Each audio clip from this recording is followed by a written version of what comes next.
e eu confesso estar muito ansioso, de alguma medida até nervoso, pois de fato há uma expectativa muito grande em meu coração para falar com a igreja a respeito desse livro tão importante.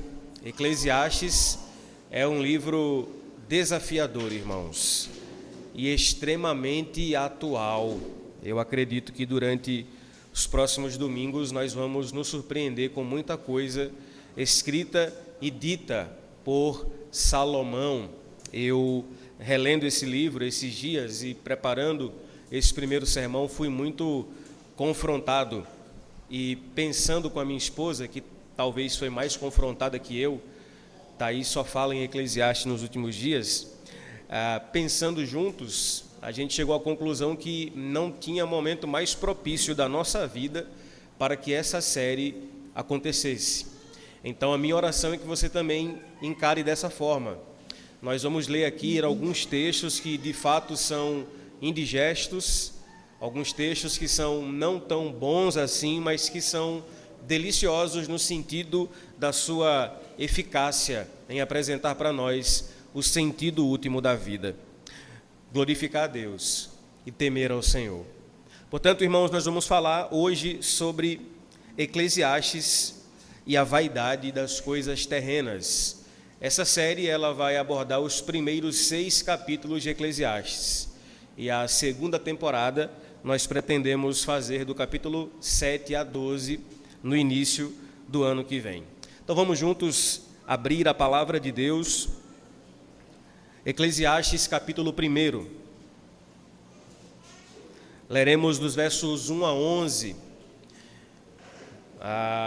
Você que ainda, porventura, não está localizado aí em Eclesiastes na Bíblia, é bem simples, é só abrir Salmos, logo depois Provérbios e o livro posterior é Eclesiastes.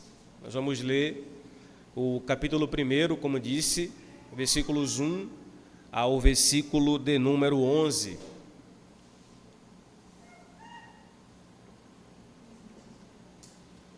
Nos diz assim a palavra do Senhor.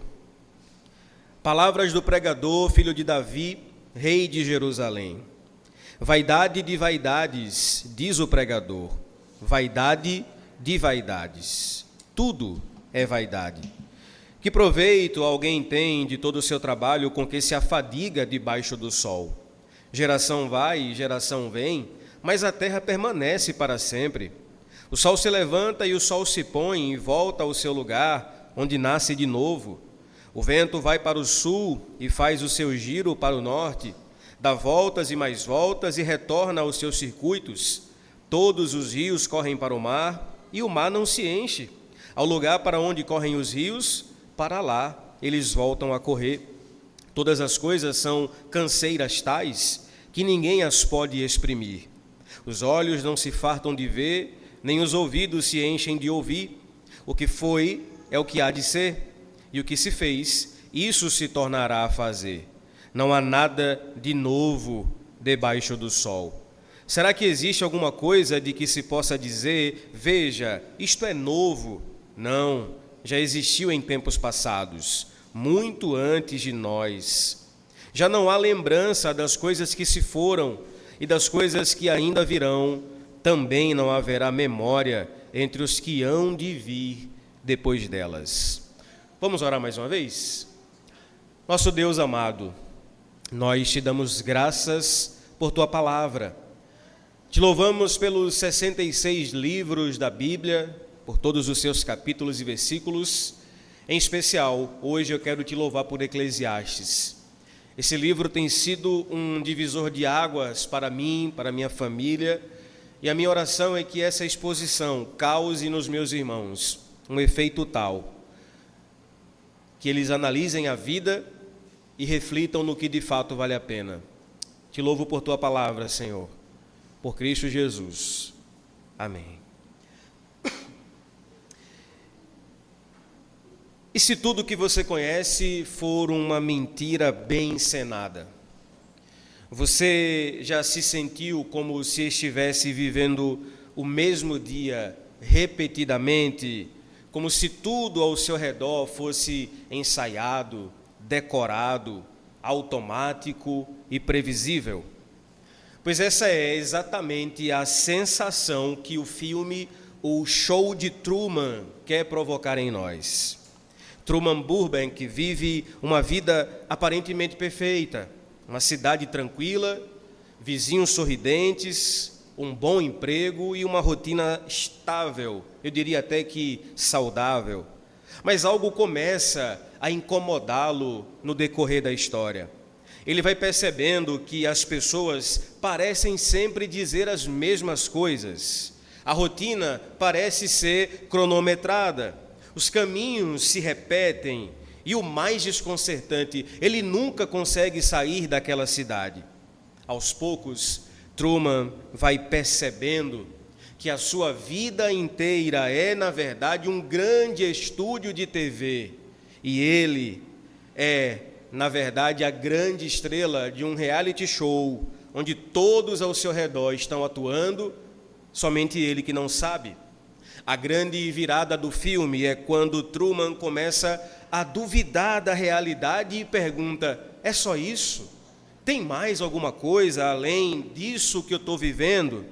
E aí, a genialidade do filme nos encontra e nos confronta de frente com uma pergunta desconfortável, mas honesta. E se a vida que a gente vive for uma ilusão? Se a rotina, o trabalho, os desejos, os planos, se tudo isso for apenas parte de um grande ciclo vazio e previsível? E acredite, meu irmão, talvez você já tenha sentido isso, como se existisse um script invisível onde você está somente seguindo as falas em um roteiro premeditado. A pergunta que surge diante disso é: então, o que fazer quando a vida parece artificial, repetitiva, previsível, monótona e sem sentido? Esse é exatamente o ponto de partida do livro de Eclesiastes. Salomão, o Correlete, o pregador, levanta a cortina da existência e nos chama para fora do estúdio e ele simplesmente nos diz: você quer realmente ver a vida como ela é? Sem maquiagem, sem filtro, sem cenário, sem ilusão? Então prepare-se. Prepare-se, porque no episódio de estreia dessa nossa nova série em Eclesiastes, nós iremos olhar para a vida debaixo do sol e encararemos com honestidade a pergunta que move tudo, a pergunta do versículo 3 que a gente leu: que proveito tem o homem de todo o seu trabalho com que se afadiga debaixo do sol? Essa é a pergunta que move todas as coisas, porque é a pergunta de quem já começou a desconfiar que a gente vive em meio a um ciclo cansativo. Vamos então entrar juntos nessa jornada? Veja bem, para entendermos Eclesiastes, é preciso responder algumas perguntas. E a primeira delas é: do que trata o livro de Eclesiastes? E veja, meus irmãos, Eclesiastes é essencialmente uma obra-prima, tanto literária como teológica. E ele é composto por uma estrutura muito bem definida. Um prólogo, que é o texto que lemos, capítulo 1, versículos 1 a 11. Um monólogo central, que vai do versículo 12 ao capítulo 12, versículo 7. E um epílogo, uma palavra final, que vai do capítulo 12, versículo 8 ao 14. É interessante que esse monólogo central é o coração do livro, onde Correlete, o pregador, compartilha as suas observações, que são intensas sobre a vida e tudo aquilo que está ao seu redor. Eclesiastes é uma mistura refinada de prosa e poesia, que mais parece uma autobiografia filosófica com uma linguagem rica, ritmada, profunda e por vezes desconfortante. Temos que admitir, Eclesiastes não é um livro fácil de ler. Às vezes ele parece contradizer outras partes da Escritura, mas essa tensão ela é proposital. Zeke Ezuaine, um famoso comentarista bíblico, disse que enquanto Provérbios, que é outro livro escrito por Salomão, explica a sabedoria de como o mundo funciona normalmente, Eclesiastes é um livro que mostra a sabedoria no mundo quebrado, e isso envolve lidar com exceções, muitas vezes surpreendentes. Portanto, se Provérbios lida com verbos regulares, Eclesiastes nos lembra dos verbos irregulares.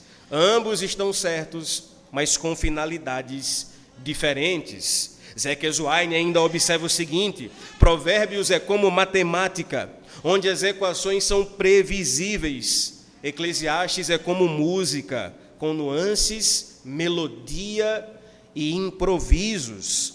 Provérbios é como meteorologia, onde há previsão. Eclesiastes é o clima real, instável e imprevisível.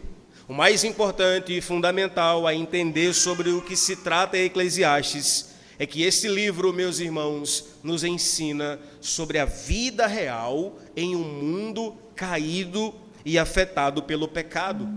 Outra pergunta fundamental para que a gente entenda esse livro é exatamente quem é o autor, ou nesse caso, quem é o pregador. E eu sei que você já tem em mente que é Salomão quem escreve esse livro, mas observe que o autor não se identifica como Salomão, ele se identifica como o pregador, o Kohelet. O termo hebraico Kohelet se refere a alguém que reúne a fala em uma assembleia.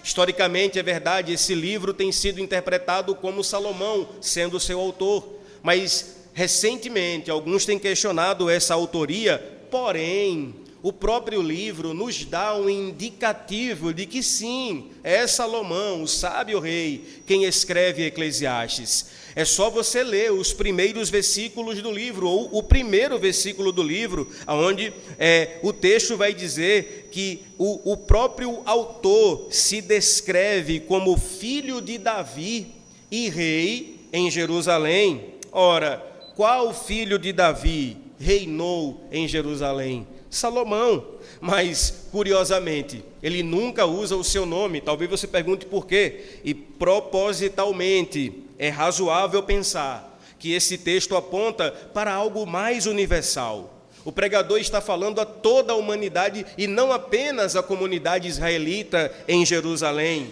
A sua mensagem, portanto, é coletiva, mesmo em suas experiências pessoais. Salomão, irmãos, não está preocupado com a sua fama, mas em compartilhar a verdade, ainda que ela seja desconcertante.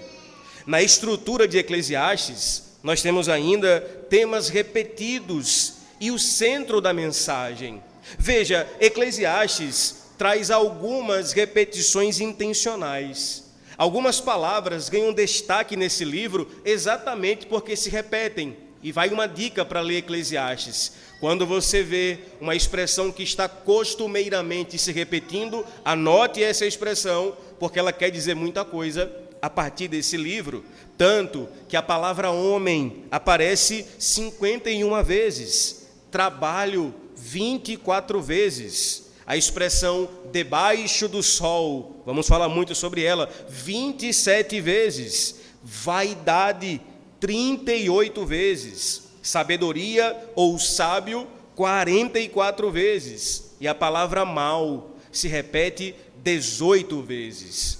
3 temas são predominantes em Eclesiastes. O primeiro, encarar o lado frustrante ou inexplicável da vida. O segundo, encontrar alegria e satisfação nas coisas que Deus nos deu. E o terceiro, temer a Deus durante toda a vida, mesmo em um mundo caído. 2 conceitos, preste bem atenção, 2 conceitos são fundamentais para entender Eclesiastes: vaidade e debaixo do sol. A pergunta levantada logo aqui no início do livro, no versículo 3, ela vai sendo respondida gradualmente ao longo de todo o livro. Salomão, o autor, o pregador, pergunta: que proveito tem o homem de todo o seu trabalho? com que se afadiga debaixo do sol? A partir dessa pergunta, ele escreve todo o livro para respondê-la. Como disse para você, 2 conceitos são fundamentais na leitura de Eclesiastes: vaidade e debaixo do sol. Preste bem atenção. A palavra vaidade do hebraico é rebel. E rebel fala não apenas de futilidade, mas de transitoriedade da vida. Se refere ao que é fugaz, instável, sem peso, como vapor, presente por um instante e logo desaparece. A imagem reforçada por Salomão de correr atrás do vento reforça essa ideia, nos mostrando a tentativa inútil de capturar o que não pode segurar com as mãos, ilustrando, portanto, esse lado frustrante e inexplicável que a gente vive dia a dia debaixo do sol. Por sinal, a expressão debaixo do sol, ela é mais do que uma referência a viver no mundo, mas viver em um mundo caído por conta do pecado.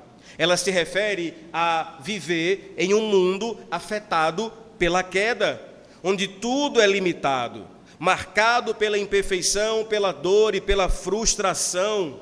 É nesse cenário que o ser humano vive as suas vaidades. Eclesiastes, meus irmãos, é um convite a enxergar a vida como ela realmente é. E como a vida não tem make, não tem filtros, não tem ilusões.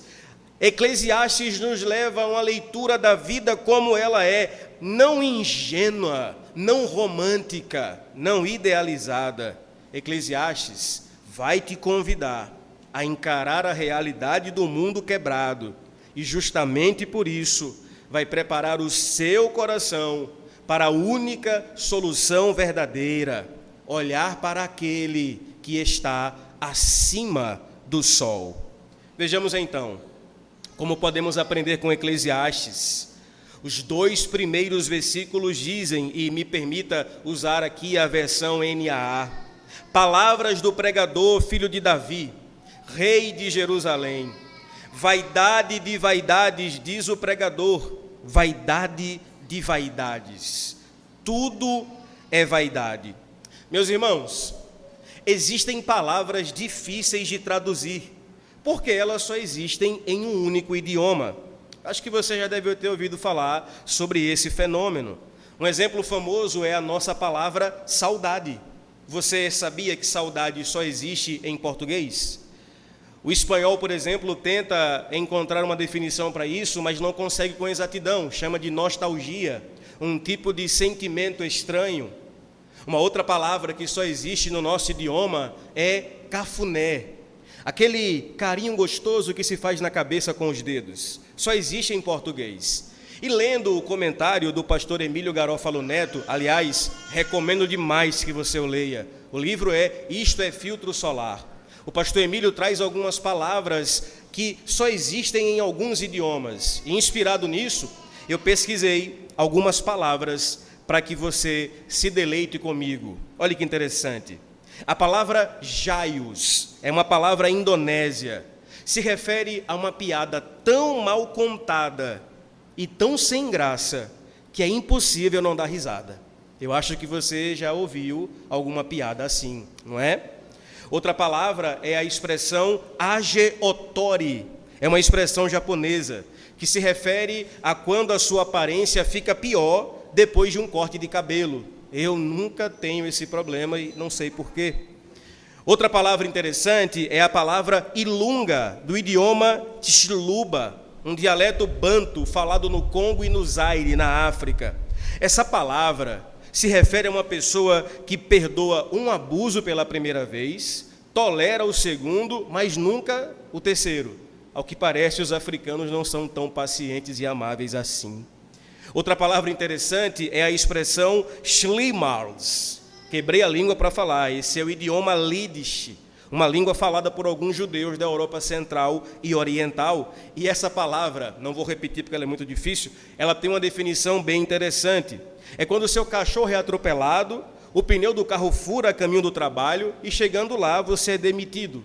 ou seja, uma palavra para quando tudo dá errado. Tem uma outra palavra interessante, é a pochemurra, do russo.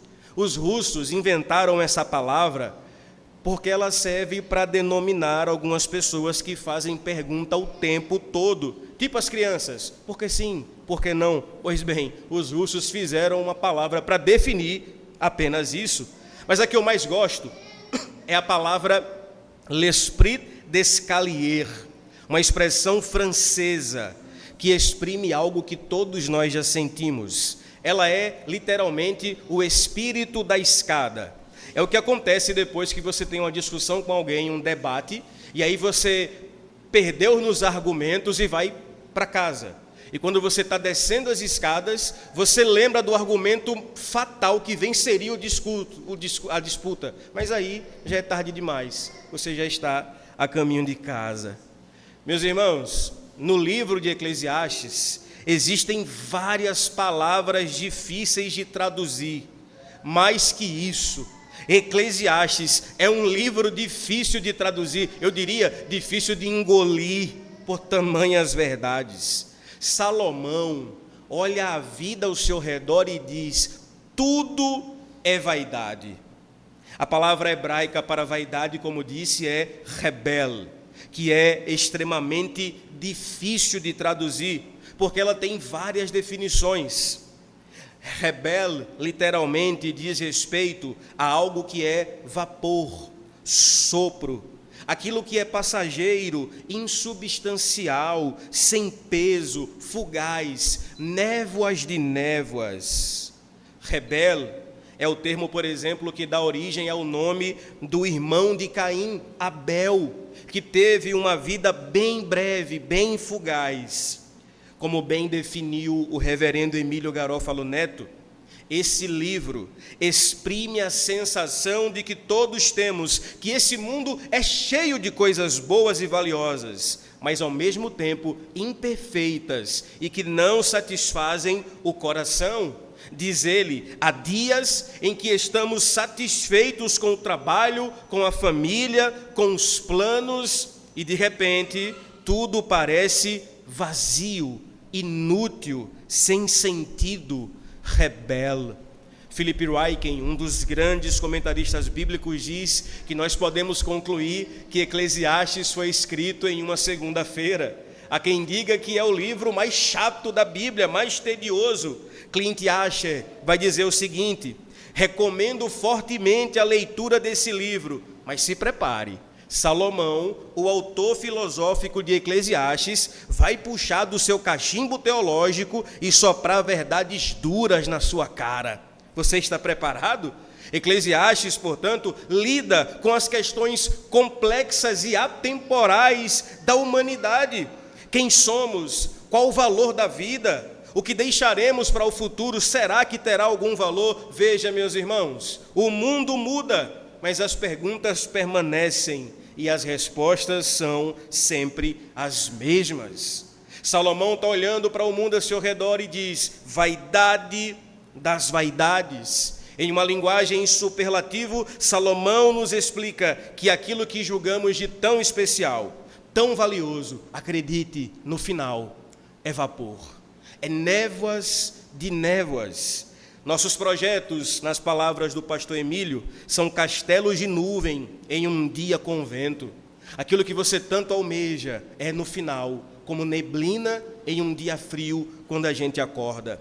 Já parou para pensar, diz o pastor Emílio, como o tempo entre 10 e 20 anos de idade parece ser muito maior do que entre 20 e 30 anos? Você piscou, irmão. Já estamos na metade de julho.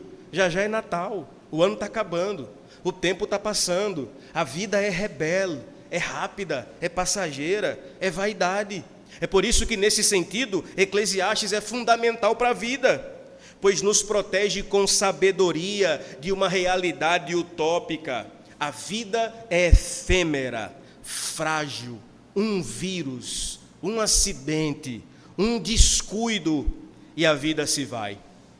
Matthew Henry, o meu comentarista bíblico preferido, diz que tudo comparado a Deus é vaidade. Tudo nesse mundo, trabalho, prazer, tudo é vaidade, comparado àquele que é sólido. Uma das expressões e definições sobre vaidade que eu mais gosto é a do pastor presbiteriano Hernande Dias Lopes, que interpreta a palavra vaidade nos seguintes termos. A palavra vaidade significa bolha de sabão. Tem cor, mas não tem conteúdo. Tem aparência, mas não tem consistência. Tem movimento, mas não tem permanência. A verdade, meus irmãos, é que basta um leve toque da verdade para que tais bolhas se revelem só um pingo do que elas são. Eclesiastes nos ensina de forma dura que o sentido da vida está no temor ao Senhor e não nas futilidades das coisas terrenas. É por isso que Salomão, dos versículos 3 a 11, vai mostrar um padrão de repetição na vida e a frustração de uma vida debaixo do sol. No versículo 3, surge a famosa pergunta. A pergunta que dá direção a todo o livro: que proveito alguém tem de todo o seu trabalho, com que se afadiga debaixo do sol? A partir desse verso, Correlete, o pregador, começa a destrinchar aquilo que introduziu, a vaidade e a transitoriedade de tudo que acontece debaixo do sol. E ele faz isso a partir dessa pergunta. E essa pergunta, perceba, ela tem um tom comercial. A palavra proveito é uma linguagem de lucro de mercado. Em outras palavras, Salomão está perguntando: o que sobra no final das contas? Você trabalha tanto, se desgasta, se estressa, corre, dorme mal, se endivida, e o que você ganha com isso? A palavra usada para trabalho aqui é a palavra amal, que também pode ser traduzida como fadiga ou preocupação.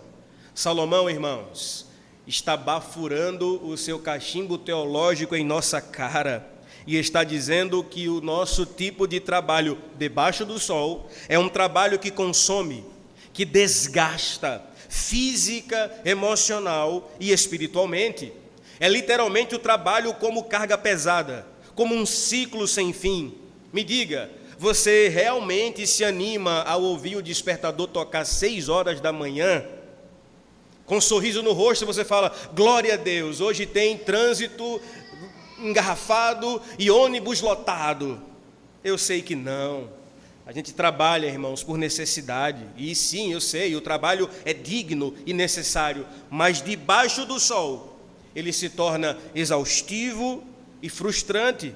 Mesmo aquele que ama o que faz, em algum momento, ele vai se sentir drenado, cansado, porque debaixo do sol, a vida é de fato uma canseira. Eu já falei para você sobre The Office, acho que sim, né? E eu vou falar ela um monte de vezes aqui em Eclesiastes. The Office é uma série americana que é a minha preferida. É uma série de comédia que revela a vida dos funcionários de uma empresa de papel, a Dunder Mifflin. E nesse escritório acontecem cenas impagáveis, eventos cômicos, mas também muita coisa reflexiva. Por exemplo, logo na primeira temporada, no primeiro episódio, chamado de Piloto, Jim Halpert, um dos funcionários, vai olhar para a câmera, pois a série é como se fosse um documentário. Ele olha para a câmera e fala: hoje eu vendi papel, amanhã, provavelmente, também venderei papel. É interessante como Jim define a rotina como algo previsível, entediante e repetitivo. E isso expressa bem a sensação de que nada muda revelada aqui em Eclesiastes. Na temporada 2, episódio 3, Jim fala o seguinte: às vezes eu sento na minha mesa e perco a noção do tempo. Aí olho para o relógio e se passaram só 20 minutos. Quem um dia já trabalhou sabe essa sensação de lentidão quando nós estamos fazendo algo que não satisfaz o coração. Isso reflete, meus irmãos, essa vaidade da rotina diária, esse peso da repetição. E é aqui, irmãos, que notamos algo curioso. Olha que interessante. O mesmo Salomão que escreve Eclesiastes é quem escreveu Provérbios. E lá em Provérbios 14, 23, ele afirma: em todo trabalho há proveito. Agora, em Eclesiastes, ele está dizendo: que proveito tem o homem do seu trabalho? Seria contradição? Não, irmãos, é perspectiva. Em Provérbios, o foco é a vida sob a luz da sabedoria de Deus. Em Eclesiastes, é a vida observada debaixo do sol, sem referência direta ao Senhor. A diferença, portanto, está no ponto de vista. O problema não é o trabalho, mas a tentativa de encontrar nele o sentido último para a sua vida. Se você enxerga trabalho dessa forma, acredite, é rebelde, é vaidade, é névoas de névoas, e nada disso poderá preencher o seu coração. Eu gosto de Eclesiastes, irmãos, eu estou empolgado com essa série. Nos versículos 4 a 8, Salomão vai resumir a monotonia da natureza e da vida humana. Olha o que ele vai dizer: geração vai e geração vem, mas a terra permanece para sempre. O sol se levanta e o sol se põe e volta ao seu lugar onde nasce de novo. O vento vai para o sul e faz seu giro para o norte, dá voltas e mais voltas e retorna aos seus circuitos. Todos os rios correm para o mar e o mar não se enche. Ao lugar para onde correm os rios, para lá eles voltam a correr. Todas as coisas são canseiras tais, que ninguém as pode exprimir. Os olhos não se fartam de ver, nem os ouvidos se enchem de ouvir. Correlete olha para a criação e vê repetição, rotina, mesmice. Disse ele no versículo 4, uma geração vai, outra geração vem, mas a terra permanece para sempre. A reflexão de Salomão nesse ponto é mostrar como as coisas são repetitivas, extenuantes e cansativas debaixo do sol. Diz ele, o sol nasce de manhã e amanhã fará a mesma coisa.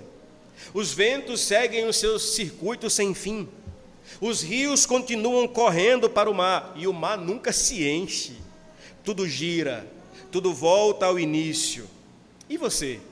Você sente essa repetição nos seus dias? Você começa a dieta na segunda, perde peso na sexta, mas no domingo está lá você de novo na pizza. Aí começa tudo de novo. Você limpa a casa hoje, amanhã tem louça na pia, poeira no móvel e brinquedo espalhado na casa toda. Você apaga os e-mails e na manhã seguinte a sua caixa de entrada continua lotada. Você resolve problema no trabalho hoje, amanhã tem mais 2 para resolver e por aí vai. Parece que a vida aperta o botão de repetir e a gente vai vivendo um loop infinito nessas coisas. Salomão diz então que a rotina é repetitiva debaixo do sol, até nos nossos sentidos. Olha o que ele disse: os olhos nunca se fartam de ver, os ouvidos nunca se saciam de ouvir. Ele está dizendo, irmãos, que até mesmo o que é bom nos cansa, até mesmo o que é bom em excesso nos farta. Aquela música que você amava começa a irritar depois da 100ª vez. As paisagens lindas que você ficava deslumbrado quando via se tornam comuns. As conversas profundas sobre Deus, Bíblia, teologia e o mundo ao seu redor viram ruído porque tudo isso cansa.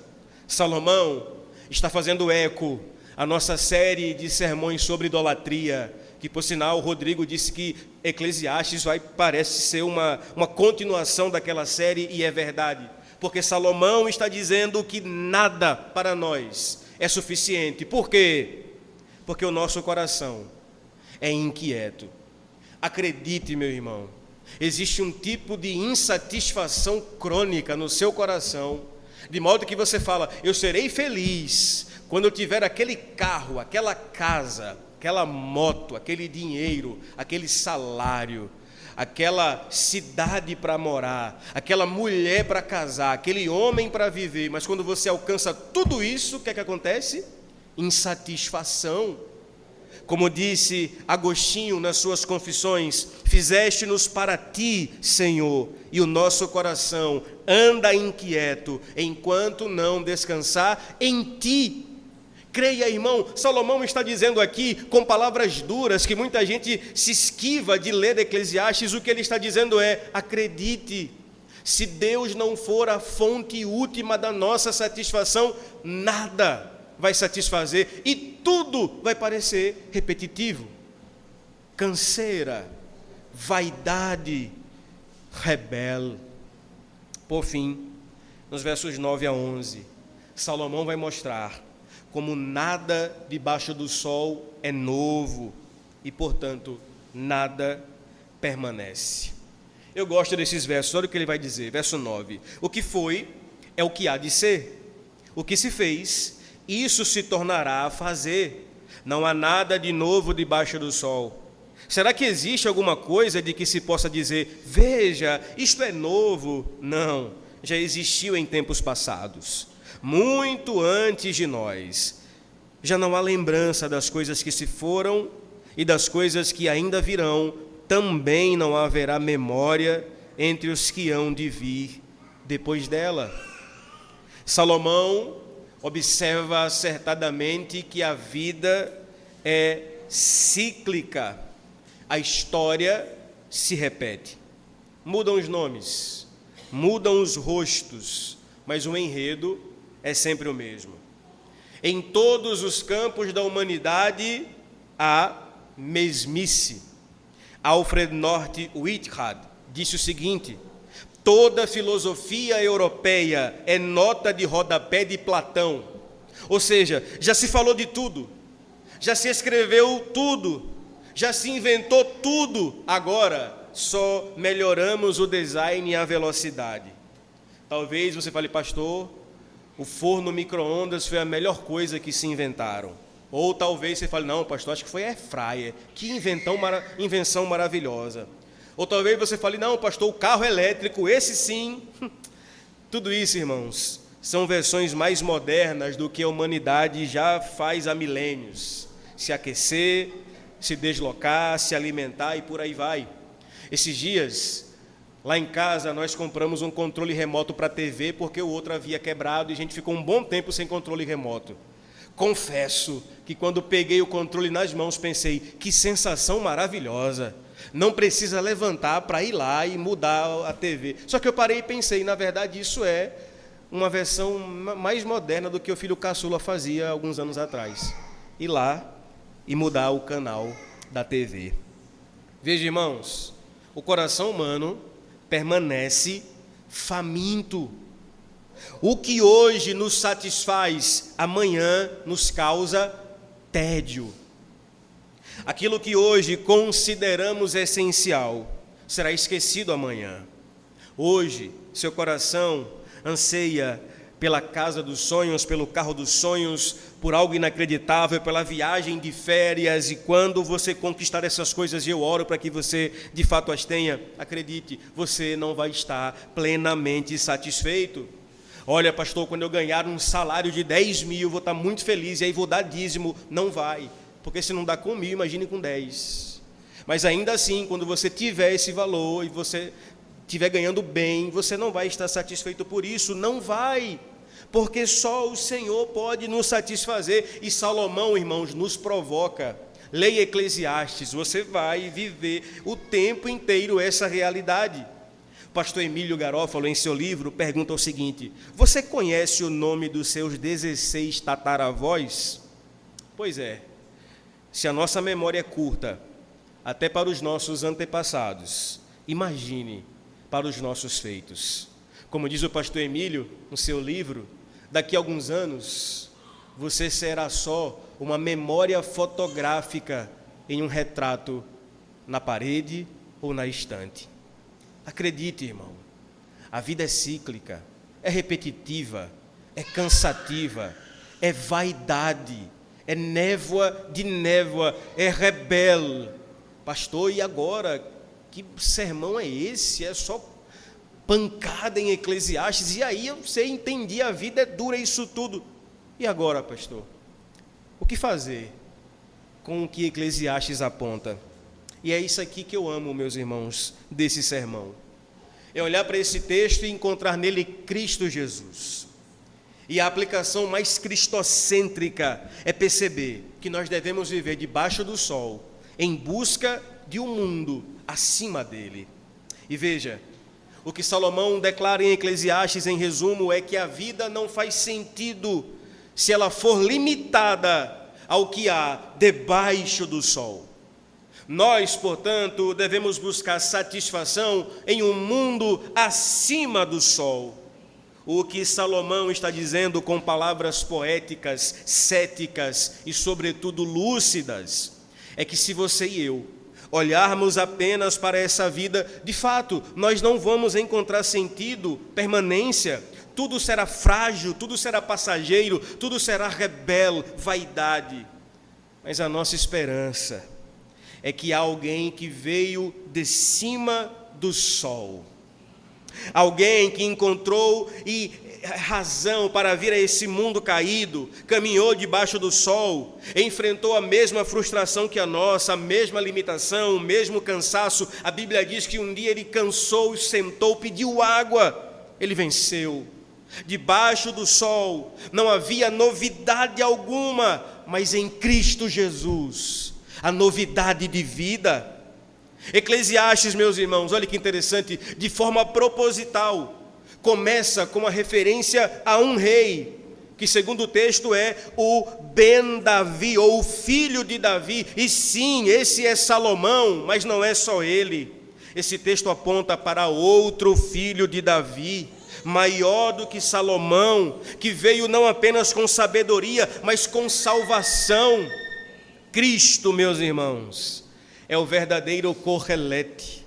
Cristo é o verdadeiro pregador. Cristo é o verdadeiro rei, o rei eterno, o mestre que nos convida a encontrar sentido debaixo do sol, mas diante de Deus. Ou seja, devemos viver corandel. Salomão escreveu debaixo do sol. E por isso, por não ter a revelação completa de Cristo, ele disse, não há nada novo. Mas para nós, que estamos em Cristo Jesus, ainda que a gente viva debaixo do sol, nós podemos afirmar com convicção, como Paulo afirmou em 2 Coríntios 5,17, se alguém está em Cristo, é nova criatura. As coisas velhas se passaram, e eis que se fizeram nova todas as coisas. Irmão, o Evangelho põe um novo cântico em nossa boca, e um dia, no novo céu e na nova terra, tudo será eternamente novo. Em Apocalipse 21:5, Jesus declara, eis que faço nova todas as coisas. Tudo em princípio, tudo novo em natureza, em durabilidade. Diferente desse mundo que a gente vive, no qual tudo se desgasta, é líquido, é fugaz. A vida vivida em Deus, ela não se desfaz, e viveremos eternamente em um estado de novidade de vida. No céu, meus irmãos, não haverá tédio. No céu, você não vai ficar enjoado. No céu, não haverá rotina, não haverá cansaço. Lá, a beleza será surpreendente. A alegria será fresquinha todos os dias. A comunhão será intensa e nova de verdade. Porque lá, meus irmãos, nós não estaremos mais debaixo do sol, mas na presença do sol da justiça, Cristo Jesus, o nosso Senhor. Corandel, meus irmãos, vivamos diante de Deus, mesmo debaixo do sol. Lembra do filme que eu citei no início? O Show de Truman? Truman Burbank vive a vida inteira em um cenário artificial. Tudo era iluminado, pintado e perfeitamente montado. Mas era uma farsa. As pessoas ao seu redor eram atores bem treinados. O mundo que ele via era limitado pelo horizonte pintado, por um céu de estúdio, por sorrisos ensaiados, falas decoradas. Aí um dia, ele começou a desconfiar. Começou a perceber as repetições, a rotina, o padrão, a falta de verdade. E me permita um rápido spoiler do filme. Um dia, cansado, Truman pega um barco e vai até onde nunca ousou chegar. E finalmente ele encontra a parede, o limite do seu mundo. Ele bate com o barco no céu pintado e então ouve a voz do diretor do programa dizendo: Truman, não há nada novo lá fora. Eu te conheço melhor do que você mesmo, fique aqui. Mas Truman olha para uma escada no canto da parede, levanta os olhos para aquela escada e sobe nela, e naquela escada ele vê o mundo do lado de fora, e aí ele vê o mundo real. Com um sorriso nos lábios, ele então vai dizer o seu bordão que ele repete o tempo todo no filme: se eu não te ver mais, bom dia, boa tarde e boa noite. E parte, e nunca mais volta, e ganha o mundo real. Aquele, irmãos, foi exatamente o momento de libertação de Truman. Ele decidiu sair do teatro, do ciclo, da repetição, da encenação. E nesse momento, Eclesiastes está olhando para nós e fazendo o mesmo. Eclesiastes, meus irmãos, está nos dizendo: olha esse mundo debaixo do sol. Ele parece real, parece belo, parece promissor, mas é tudo uma encenação. É vaidade, é vapor. É um cenário bem pintado, mas sem profundidade. E acredite, a única saída para nós é subir a escada e olhar para o mundo acima do sol. E essa escada tem nome. A escada é Jesus Cristo. Cristo é o único que desceu de cima do sol, entrou na nossa rotina opressiva e repetitiva, sofreu o peso da vaidade, do cansaço, do trabalho, da injustiça, do esquecimento. Ele se fez homem, habitou entre nós, viveu debaixo do sol, mas nunca longe de Deus. E porque ele venceu a morte e ressuscitou, hoje ele nos oferece um novo céu, uma nova terra e uma nova vida, onde não há vaidade, dor, rotina que mata, nem vazio, nem frustração. Repito, Apocalipse 21:5 diz: ele está no trono e declara: eis que faço nova todas as coisas. Debaixo do sol, irmãos, tudo é vaidade, mas debaixo do sol, diante de Deus, tudo ganha significado. O crente não está isento das dívidas, dos boletos, das confusões, dos dilemas debaixo do sol. Mas quando vivemos diante de Deus, temos a esperança viva de que temos uma vida nova. Cristo, meus irmãos, é o verdadeiro filho de Davi, o verdadeiro pregador, o verdadeiro Correlete. Ele é o único que pode responder a pergunta: que proveito tem o homem de todo o seu trabalho com que se afadiga debaixo do sol? E a resposta dele não é um conceito, é uma pessoa, ele mesmo. Viver debaixo do sol, diante de Deus, é viver com Cristo, é viver em proveito eterno, em sentido duradouro.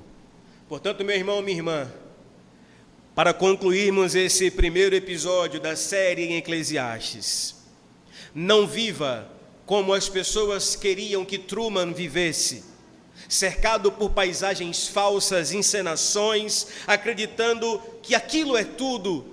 Suba a escada hoje. Viva debaixo do sol, sim, mas viva diante de Deus. Viva corandel. Aí tudo será novo, até mesmo às segundas-feiras. Amém, meus irmãos? Que o Senhor nos abençoe.